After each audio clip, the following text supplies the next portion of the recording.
हाय दोस्तों, good evening. आज दिन शुक्रवार शाम का समय। सोचा कुछ दिनों से कुछ वीडियो अपलोड नहीं करें तो आज एक वीडियो अपलोड किया जाए।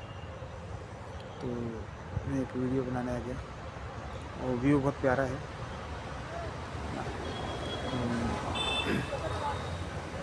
वीडियो ऐसा है कि एक किस्सा है। एक लड़की के ऊपर है ये। बहुत भोली लड़की, बहुत सीधी, बहुत प्यारी, बहुत संस्कारी। कहना चाहिए नॉनसेंस, एक मासूम छोटी बच्ची अपने घर में छोटी बहन थी। तो बड़े भाई, एक बड़ी बहन भी थी। उसके बाद उसकी शादी हो गई। अब छोटी बहन थी, ये बहुत लाड़ में थी। अब इसकी शादी का नंबर आया तो रिलेशन के लोगों ने क्या करा, उनके पिताजी को बताया कि यहाँ रिश्ता है, ये है, वो है। तो उसके लिए अच्छा रिश्ता आया। तो छठ मंगनी पड़ गया, जैसे उसका रिश्ता तय हो गया। अब रिश्ता तय हो गया तो सब लोग सोच रहे थे कि अच्छी लड़की है, बढ़िया है, जानते भी थे। और उसके नेचर के बारे में लोगों को पता भी था, हर कोई उसकी तारीफ़ करता था। तो बहुत अच्छी लड़की थी। पर कहते हैं ना, कभी किसी के साथ गलत नहीं करना चाहिए, छल नहीं करना चाहिए। तो कुछ समाज के लोगों ने क्या करा कि उसे एक ऐसे परिवार में जोड़ दिया जो देखने में तो अच्छे थे पर मन के बिल्कुल अच्छे नहीं। नंबर एक की गंदगी भरी थी उनके दिमाग पे। अब शादी हो गई तो अपने ससुराल गई तो उसे पहले दिन से ही टॉर्चर मिलना शुरू हो गया। अब वो लड़की ये सोच के हैरान परेशान रहती थी कि मेरे घर में मेरे पिताजी, मेरे भाई, कोई नहीं पता चलेगी ये बात तो वो कितने दुखी होंगे। उनने कैसे कैसे मुसीबत से कर्ज करके और परेशानी होकर मेरी शादी कराई है और मैं यहाँ रहने आई। यदि कल को मैं इस घर का अपने जीवन में निर्वाह नहीं करती हूँ तो क्या कहेंगे समाज के लोग कि ढंग से रह नहीं पाई। अब वो लड़की बेचारी इस बात को ले के सोच के हैरान परेशान थी और उनके टॉर्चर को सहने लगी। कभी उनके घर के कोई लोग जाएँ तो उन्हें मिलने ना दें, उसे धमकाएं, चमकाएं, मारपीट करें। डेली करते उसे बहुत परेशान कर दिया। फिर अचानक से उस लड़की को उससे घर पे बात तक नहीं कराएं। फ़ोन पे बात कराएं तो डंडा लेके सामने बैठ जाए, रॉड लेके बैठ जाए, मारे उसे। उसके घर की दादी, कोई बूढ़ी अम्मा थी, उसकी गंदगी तक उसे साफ़ कराते थे, घर का पूरा काम करवाते थे, चिल्लाते थे, उसे आने ना दे, जाने ना दे, अकेले ना छोड़ें 1 मिनट भाई, किसी से बात ना करने दें। तो अब ये लड़की अपने पिताजी और भाइयों को बिल्कुल ना बताए, कोई बात नहीं बताती थी। तो बड़ा माहौल अजीब सा हो गया था। फिर अचानक से एक बार इनके पिताजी को लगा कि क्या बात है, क्या नहीं, कुछ तो गड़बड़ लग रहा है। तो खबर तो लग गई। अब पहुँचे लड़की के भाई उनके घर। लड़की के भाई उनके घर का तो सरप्राइज चले गए। तो भाई से बोल दिया गया कि आप बिना बताए क्यों आ गए, नहीं आना चाहिए था।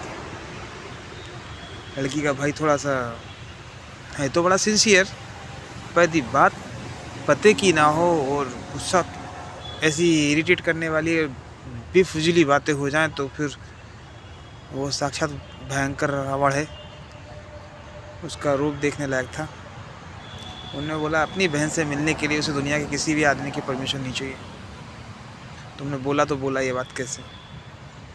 फिर बड़ा वो झेप गया जो लड़का था, उसका हस्बैंड। तो वो बोला कि कोई बात नहीं। फिर थोड़ा सा उसको लोगों ने समझाया कि ये बहुत गलत रवैये का आदमी है, थोड़ा इनसे आप सज्जनता से पेश आए, इनको तो अच्छा है। अभी तक आपको अच्छी चीज़ें पता चली है, गलत चीज़ें पता नहीं चली है। यदि इसे पता चल गया ना तो ये आपकी यहीं पे बैंड बजा देगा। अब जैसे तैसे ये बात तो हुई।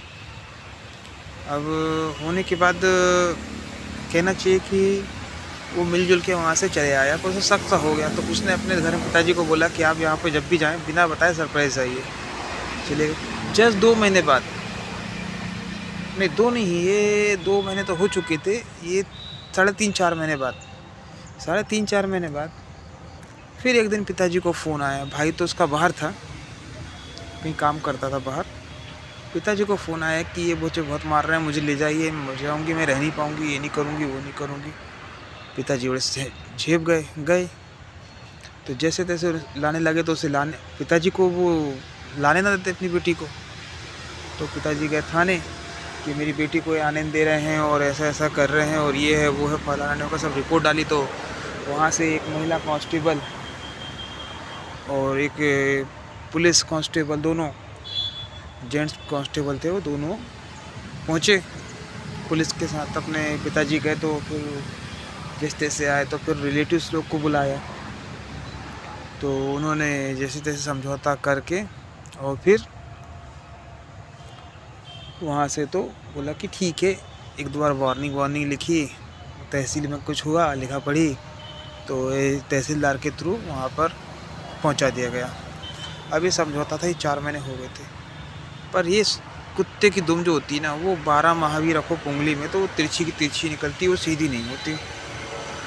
तो ये कहावत बिल्कुल गलत नहीं थी। देखा है, चलते गया, जैसे तैसे टॉर्चर किया। फिर फ़ोन में और स्ट्रिक्टली बात ना करने दें, ये ना करें, वो ना करें। तो भाई साहब, अगली बार से क्या हुआ कि फिर इन्हें 2 महीने बाद फिर नाटक चालू करे। अब हुआ था 6 मंथ इसकी शादी को। अब इस बार इनके भाई साहब भी थे। अब इन्हें ये बात तो पता चली कि ऐसा ऐसा हुआ है, तो भाई बहन की ज़िंदगी करानी थी, थोड़ा समझौता किया भी, भाई ने झुका भी। पर अब पानी सिर के ऊपर जा चुका, तो इस बार इन्हें अति कर दी थी, क्योंकि बहन के साथ मारपीट हो गई थी। अब इस बार तो पहुंचा भाई, अपनी बहन को उनके घर में ही ठोका पीटा जाके। लड़के की पिटाई करी, सबको चिल्लाया और किसी की हिम्मत नहीं रोकने की, तो वो लेके अपने चाचा के घर चला गया। उसके चाचा वहीं रहते थे, उसी एरिया में जहाँ पर उनकी बहन की शादी हुई थी। तो वहीं गए और वहीं से लेके पहुँचे। तो फिर शाम को पूरा परिवार लेके, वो लड़का और उनके रिश्तेदारों को, सब औरतों को लेके, सबको लेके पहुंचा कि हम ले जाने आए हैं, ये वो फलाना ढमका। तो उनने समझाया कि अब जो समझाना था, जितना करना था हमने कर चुके हैं। यदि क्या कोई लड़की मर जाएगी तब हम क्या करेंगे, अब हमें गारंटी नहीं है, हम तो नहीं पहुंचाएंगे, आप ऐसे अत्याचार कर रहे हो, नहीं होगा। तो रात को ही वो लड़का बहुत अकड़ में आ गया। तो लड़की के भाई ने रात के समय ही बीच रोड में उसकी पिटाई कर दी। सब चाचा वगैरह सब बचाने आए, छुड़ाने आए, सब लोग रोकने आए, पर वो नहीं रोका। उन्होंने तो उसको पीटा काटा, भगाया वहाँ से कि अब नहीं करना, रखना ही नहीं, छोड़ना ही नहीं। क्योंकि जो बातें हमें पता थी वो तो कुछ भी नहीं थी। जब वो उस लड़की ने वहाँ से आने के बाद अब घर आए उसको लेके अगले दिन, और जो बातें उन्होंने बताई सब लोगों के बीच, वो इतने दर्दनीय, इतनी असहनीय बातें थी कि सही में लड़की ने 6 महीने में नर्क देखा। इतना सताया था, भयंकर सताया था। वो पता है, कभी किसी की हाय खाली नहीं जाती। उनकी 30 एकड़ खेती नदी के पार पर, अच्छी खेती बाड़ी वाले आदमी, बढ़िया से संपन्न थे और इतने सक्षम आदमी थे, पर इतना सताया कि किसी की हाय खाली नहीं जाती। उस लड़की का ऐसा श्राप लगा कि उनकी ज़मीन जायदाद सब बिक गए, कुछ नहीं बचा उनके पास। समाज में कहीं की जगह नहीं बची, कोई संबंध नहीं, कोई कुछ नहीं, सब बर्बाद हो गए। पूरी तरह से सत्यानाश हो गया, कुछ भी नहीं बचा। आज ही वो लोग जहाँ तहाँ दुकानों पे दूसरों के यहाँ मजदूरी कर रहे हैं, खेती बाड़ी कर रहे हैं, तो वो तो बची नहीं। दूसरों के खेत में जाके मजदूरी कर रहे हैं, काम कर रहे हैं, दुकानों पे काम कर रहे हैं दूसरों के लिए, और यही चल रहा है। खुद का कुछ नहीं बचा उनके, पूरे बर्बाद हो गए पूरी तरह से। तो मैंने एक चीज़ देखा है कि कभी किसी की लड़की को यदि हम ब्याह के ले आएँ तो ठीक है, छोटी मोटी बातें होती हैं, एक हाथ से ताली बजती नहीं, ये भी सही है। पर यदि कोई गलत है तो कोई कंप्रोमाइज़ करने के लिए किसी को झुकना भी पड़ता है ना। कभी कभी यदि कोई एक तरफा आदमी गलत ही चलता है, समझते नहीं है, लोगों की कदर नहीं करता, तो वो उसका अपना खुद का भविष्य ख़राब करता है। पर किसी की भी यदि लड़की को ब्याह के लाएँ तो उसकी कदर करनी चाहिए, उसे सम्मान देना चाहिए, और लड़कियों को भी समझना चाहिए कि हम भी किसी के घर का मान सम्मान इज्जत बनी है, हमें भी किसी ने नाम दिया है अपना और हमें अपने साथ जोड़ा है, तो उसकी वैल्यू को, मर्यादा को बनाए रखें और आगे बढ़ें। तो इस तरह की चीज़ें बहुत ज़रूरी है लाइफ में, तो ये चीज़ ध्यान रखनी चाहिए। पर क्या करें, आज का समय ऐसा बड़ा बेकार हो गया है कि लोग अपने एटीट्यूड में ही और अपने घमंड में जी रहे हैं। पर मैंने देखा है कि इस लड़की के श्राप ने तो उन्हें कहीं का नहीं छोड़ा। अब वो लड़की का दूसरा विवाह भी हो चुका है, उसके बच्चे भी हैं, और वो राजी खुशी अपने नए घर में रह रही है अपने पति के साथ, और सब उसका बढ़िया वेल सेटल हो गया। धन्यवाद।